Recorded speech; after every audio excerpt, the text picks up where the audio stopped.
दर्शकों कहते हैं परंपराएं हमारे समाज की धरोहर होती है और उन परंपराओं को सजोने का काम करते हैं अमरजीत मिश्रा जी और ये पूरी उनकी टीम। कहते हैं जो परंपराएं होती हैं वो हमारे और आपकी और समाज की एक बहुत बड़ी धरोहर होती है। क्या कहना चाहेंगे इस धरोहर को? देखिए, मुंबई में अलग अलग त्यौहार जो पुरुष मनाते थे, पुरुषों के लिए पहलवानों का कार्यक्रम हुआ करता था, विराह का कार्यक्रम होता था। हमारी माताओं बहनों के लिए ऐसा कोई कार्यक्रम नहीं था, इसलिए हमने 2 दशक पहले कजरी का कार्यक्रम शुरू किया। वहाँ पर मेहंदी भी लगाई जाती है, फूले भी पड़ते हैं और तरह तरह की कजरी भी गाती है, कजरी भी खेलती है। मुक्त आकाश में मैंने मुंबई में जो कंक्रीट का जंगल कहा जाता है उसमें अपने लोकगीतों को सहेजने का काम करती हैं। इसके लिए 2 दशक पहले अभियान ने इस तरह का आयोजन किया और बड़े पैमाने पर मुंबई और मुंबई से बाहर कल्याण, उसके बाद बृहद मुंबई में इस तरह का आयोजन होने लगा है। ये एक शुभ संकेत है कि लोकगीतों की धाती को बचाने की नई पीढ़ी भी प्रयास कर रही है। बिल्कुल, कहते हैं धरोहर अगर हमारी जीवित रहेगी तो हमारे आने वाली पीढ़ियां हैं बहुत कुछ सीख सकती हैं उससे। देखिए, आपकी जो पुरानी पीढ़ी है, अपनी जो धरोहर है उसके साथ यदि चलेगा तो ये राष्ट्र बचेगा, हमारी संस्कृति बचेगी और इसके लिए नई पीढ़ी को, लोक संस्कृति को नई पीढ़ी तक पहुंचाने का ये उपक्रम है। बहुत सुंदर। हमारे साथ जुड़ने के लिए बहुत बहुत धन्यवाद। Thank you so much. और स्वामी जी देखिए आ गए, कांवड़ यात्री को सुंदर तरीके से क्या कहना चाहेंगे? हमारे महाराष्ट्र गीत आप सभी से निवेदन है, यहाँ पर जो भी महाराष्ट्र गीत शुरू होगा आप सबको निभाना जरूरी है। जैसे हमारे देश का राष्ट्रगान है। बिल्कुल। और हमारे साथ प्रदेश का नंदू परब जी हैं, जय जय काफ़ी योगदान रहता है समाज में, एक योगदान रहता है। आप क्या कहना चाहेंगे? जैसे ही ये गायन शुरू होगा कजरी कार्यक्रम जगह पर खड़े हो हिंदी भाषा सबसे निवेदन है बहुत ही अच्छा संस्कृति को जपने वाला कार्यक्रम है। हमारी संस्कृति, हमारे देश की संस्कृति है। दर्शकों कहते हैं परंपराएं हमारे समाज की सबसे बड़ी धरोहर होती है और उस धरोहर को संजोने का काम कर रहे हैं आप लोग। क्या कहना चाहेंगे? उत्तर भारतीय और दूसरे दक्षिण भारतीय सब लोग यहाँ पर जुटे हुए हैं, महाराष्ट्रियन भी हैं, उत्तर भारतीय भी हैं। क्या कहना चाहेंगे इस परंपरा को? सांस्कृतिक कार्यक्रम के माध्यम से सबको एकजुट करने का प्रयास कर रहे हैं। यह लोकगीत है, ये हमारी संस्कृति है, हम इसको कैसे बचाएं इस विषय पर हम लोग काम कर रहे हैं। और इस सांस्कृतिक कार्यक्रम के माध्यम से महाराष्ट्र और उत्तर प्रदेश का जो संयोग है वो इकट्ठा हो रहा है परमपिता के परमेश्वर की कृपा से। अच्छा, बिल्कुल। कहते हैं अगर धरोहर हमारी अच्छी से सजो रहेगी तो हमारी आने वाली जो पीढ़ियां हैं, जो बच्चे हैं, उनको भी कुछ न कुछ सीखने को मिलेगा इस धरोहर से। निश्चित रूप से सीखने को मिलेगा, क्योंकि आने वाली पीढ़ी जो हमारी यहीं पढ़ रही है, यहीं पैदा हुई है, उसे जानने के लिए यही सब कार्यक्रम अगर नहीं कराया जाएगा तो उनको कुछ पता ही नहीं चलेगा। इसलिए ये कार्यक्रम कराने से, इस तरीके काम करने से निश्चित रूप से बिल्कुल। हमारे साथ जुड़ने के लिए बहुत बहुत धन्यवाद। Thank you so much. और हमारे साथ ओम शिव विश्वकर्मा कांवड़िया के बहुत अध्यक्ष ही है, बहुत सुंदर आयोजन करते। क्या कहना चाहेंगे? 2 शब्द बोलिए इस कजरी महोत्सव। हमारे उत्तर भारतीय समाज की यही अपेक्षा रखता हूँ कि एकता ऐसा ही बना रहे। तो महाराष्ट्र में हम लोग अपनी संस्कृति को, बिल्कुल, अपने संस्कार को, अपनी परंपराओं को जीवित रखने के लिए बहुत ज़रूरी है। चाहे कजरी उत्सव हो, चाहे होली महोत्सव हो, जितने भी होते हैं उत्सव, है ना। बहुत बहुत धन्यवाद। और दिवा कजरी महोत्सव का बहुत ही सुंदर आयोजन करते हैं जिलाजीत सिंह जी। जिलाजीत भाई क्या कहना चाहेंगे? 2 शब्द। आप सभी को नमस्कार। आज महोत्सव मनाया गया है। हमारी कजरी आए आप सब जो है उत्साह देखने को मिला। सभी भाई को से प्रार्थना है 15 अगस्त को फिर दीवा में आए और कजरी का। क्या बात है, बहुत सुंदर। Thank you so much. और देख सकते हैं दर्शकों, ये हमारी जो परंपराएं, हमारे जो अच्छे अच्छे संगीत हैं, गांव से लेके शहर तक अद्भुत और अप्रतिम होते हैं। महिलाएं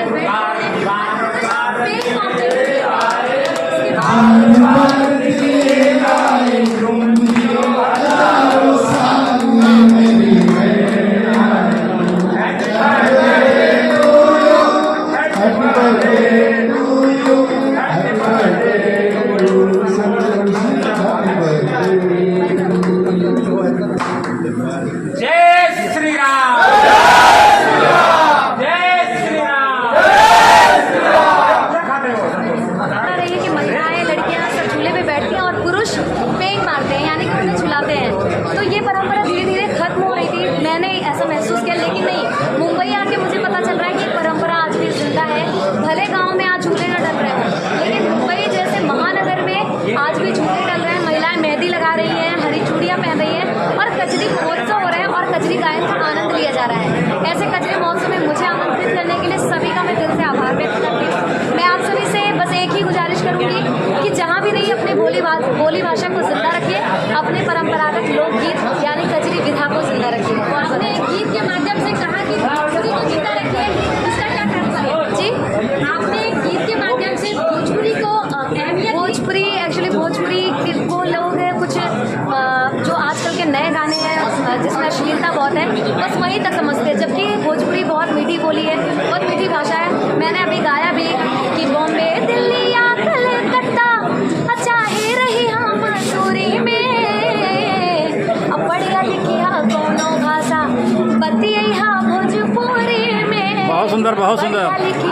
सजोली जी, आप अयोध्या से हैं, कहते हैं अवधपुरी ममपुरी सुहावनी, उत्तर दिशा बा सरजू पावनी।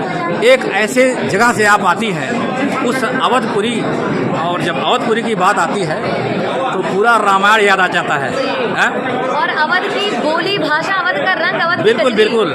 तो उस अवधी भाषा का आप ज़्यादा उपयोग करती हैं अपने गानों में, उस अवधी भाषा के लिए क्या कहना चाहेंगे? हम अवधी बहुत नहीं बोलबो करी थे, अरे हमारी भाषा बाटे, सबका हम राम राम करत हई और जे भी देखत बा सबका हमार बहुत प्रणाम पहुँचे, सबका राम राम पहुँचे। और जे भी दर्शक लोग देखते हैं उनका हम बताए दी कि हम मुंबई में है, कजरी गायन के कार्यक्रम में ही एक से बढ़ के एक कार्यक्रम होत बा।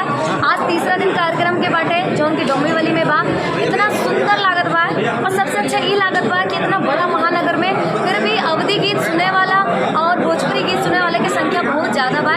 काहे कि हमके ऐसा लागत बा आज गांव से भी ज़्यादा सम्मान अपने बोली भाषा के शहर में मिलत बाटे। बिल्कुल बिल्कुल, बहुत सुंदर बात बताई आपने। और उससे ऊंची बात आपने ये बताई कि चूंकि अवधी का ही आप ज़्यादातर विशेष रूप से आपका रहता है गायन, उस अवध के लिए क्या कहना चाहेंगे? क्योंकि अवध मेरा जन्म स्थान है, अवध में ही मैं पली बड़ी हूँ, अवधी मेरे रग रग में है। क्योंकि मैं हमेशा कहती हूँ अवधी सुंदर है, रसीली मीठी भोजपुरी, मन हर लेत ठेठ गवई की बोली है, चाहूँ ने छो में आशीष स्वजनों का अर्पित भाव पुष्प गीतों की रंगोली है, और सपना सजाया लोक गीतों का सजोने का, जो इसीलिए सब कहे प्यार से संजोली है। और इस महेंद्र अवधपुरी यूट्यूब चैनल क्या कहना चाहेंगे? ये भी अयोध्या का ही चैनल है अवधपुरी। मैं इसके सभी दर्शकों को बोलती हूँ कि आप अपनी संस्कृति को, अपनी परंपरागत चीज़ों को जिंदा रखें, अपनी बोली भाषा में बात करिए। जाते जाते मैं एक कजरी सुनाऊंगी क्योंकि मैं बहुत देर से गा रही हूँ, 3 घंटे से लगातार। अरे गोरिया चली नहीं हरवा बलम सुसुकी एक ये मैंने गीत गाया, और एक मेरा बहुत प्रिय गीत है, मिर्जापुर कैला गुलजार हो कचौड़ी गली सोन कैला बलम। बहुत सुंदर। और हमारे साथ जुड़ने के लिए क्या बात है, बहुत सुंदर, एकदम दिल को छू लेने वाली कजरी। और सजोली पांडे जी, हमारे चैनल की तरफ से ढेर सारी शुभकामनाएं, निरंतर आगे बढ़ते रहिए। एक ऐसे एक्टिव कार्यकर्ता जुड़ गए हैं, हम जब से आए तब से देख रहे हैं, बहुत बिजी शेड्यूल रहता है आपका और भागम भाग बहुत ज़्यादा रहता है। क्या कहना चाहेंगे इस परंपरा को और इस धरोहर को? ऐसा है कि सावन का पवित्र महीना चल रहा है, तो हम लोग चूँकि अब गांव से दूर होकर यहाँ मुंबई में रहते हैं, तो हमारे बड़े भाई अमरजीत मिश्रा ने एक मिशन चालू किया है कि उत्तर प्रदेश, अगर मुंबई में भी रह के हम उत्तर प्रदेश का, आपको ऐसा नहीं लगना चाहिए आप उत्तर प्रदेश में नहीं, तो यहाँ कजरी की एक जो बाहर सावन के महीने में हमारे बड़े भाई अमरजीत मिश्रा द्वारा अभियान संस्था द्वारा जो चलाया जाता है, उसी की कड़ी में उत्तर भारतीय एकता मंच और अभियान द्वारा विगत कई वर्षों से डोंबिवली में कजरी का आयोजन होता है, और बहुत बड़ी संख्या में यहाँ पे सब लोग आते हैं और उसका लाभ लेते हैं, आनंद उठाते हैं, बहुत ही मज़ा आता है। शुक्ला जी, एक भी जान जाएंगे आपसे, कहते हैं कि जो धरोहर है, जो हमारी परंपराएं हैं, अक्सर हमें कुछ न कुछ सीखने को मजबूर कर देती है या सिखाती हैं, आने वाली पीढ़ियों के लिए भी क्या कहना चाहिए? ऐसा है कितनी भी आने वाली कोई पीढ़ियाँ हो, सलोनी पांडे जैसा पैदा होती रहेंगी और उनको सिखाती रहेगी। अपनी कभी परंपरा बंद नहीं होएगी। आज हमारे बुजुर्ग लोग थे, उसके बाद पिताजी आए, हम लोग, हमारे लड़के लोग भी सब इसको आगे लेते जा रहे हैं और लेते ही जाएंगे, इसमें दो राय है नहीं। बिल्कुल बिल्कुल, हमारे साथ जुड़ने के लिए बहुत बहुत धन्यवाद। Thank you so much. धन्यवाद भाई महेंद्र अवध। परंपराएं होती हैं वो कहीं ना कहीं हमको दिल से टच कर देती हैं। जब होली महोत्सव होता है, जब कजरी महोत्सव होता है, ऐसे ढेर सारी जो त्यौहार हैं उन पर क्या कहना चाहेंगे? देखिए, ये जो ताकत है हमारे लोक गीतों में है, कजरी में है, फगुआ में है, हमारी ये चीज़ हमारे रग रग में रची बसी है, हमारे माटी की ये सुगंध है। देखिए, हम रहे यहाँ पर डोंगरी में सभागृह, ब्राह्मण सभागृह में, लेकिन 4 घंटे तक हम पता ही नहीं चला कि डोंगरी है कि यूपी में है। कदर से भुलवा दिया था इस गान में। ये ताकत है उस विधा की, ये ताकत है, बिल्कुल बिल्कुल ताकत है। भगवान करे ऐसे ही बना रहे और हम लोग हर साल यहाँ पर इसी तरह से मनाते रहें और इन आयोजकों को वो शुद्ध बुद्धि दे कि ये हर साल ऐसे मनाएं। धन्यवाद, बहुत बहुत धन्यवाद। Thank you so much. इसको हमारे साथ एक ऐसी शख्सियत जुड़ गए हैं जो भी हाल ही में ओम शिव कांवरिया ट्रस्ट डोंबिवली का एक ऐसी ट्रस्ट और एक ऐसी संस्था जिसकी अध्यक्षता करते हैं इंद्रजीत शर्मा स्वामी जी। गजब की अध्यक्षता और गजब का व्यवस्था इनका। बहुत भव्य कांवड़ यात्रा निकालते हैं, क्या कहना चाहेंगे? कांवड़ यात्रा बड़ी धूमधाम के साथ इस साल मनाई गई है। कई वर्षों से भी अच्छा इस साल जो है कांवड़ यात्रा बहुत धूमधाम से मनाई गई। बड़ी अच्छे से जलाभिषेक हुआ, लोगों का भोजन भंडारा भी हुआ। लेकिन मैं अपने हिंदू धर्म भाइयों से, सनातन धर्म भाइयों से कहना चाहता हूँ कि हम लोगों को अपने माथे पे टीका लगाना चाहिए, ये बहुत ज़रूरी है। ये बच्चा पैदा करने वालों से अपने को डरना नहीं है, लेकिन हमको उनको हराना है तो अपने सनातन धर्म से हराना है। ये मेरी आप लोगों से गुजारिश है और माथे पे टीका जरूर लगाइए। ये आप लोग अपनी परंपरा, अपने सनातन को बचा के रखने की यही एक हमारे पास रूपरेखा है। अन्यथा अगर आप टीका नहीं लगाओगे तो ऐसे एक एक गिन के मारे जाओगे, कोई बचाने वाला नहीं आएगा। हमारा भाई भी हमारे साथ में देखेगा, चुपचाप मार के चला जाएगा। लेकिन मैं आपसे, आपके चैनल के माध्यम से ये बताना चाहता हूँ सारे हिंदू धर्म भाइयों से, सब सारे हिंदू हैं, कोई उसमें बढ़ई लोहार और ब्राह्मण और चौधरी कोई नहीं है। सब एक हम हिंदू हैं। हिंदू धर्म को बचाने के लिए टीका लगाइए और हम लोग किसी से डरने की, बच्चा पैदा करके हमको डरवाना चाहते हैं, ये डरने की कोई ज़रूरत नहीं है। डरने की कोई ज़रूरत नहीं। बिल्कुल बिल्कुल, हमारी संस्कृति और हमारी परंपराएं सबसे ऊंची है और इसे जुड़ना बहुत ज़रूरी है।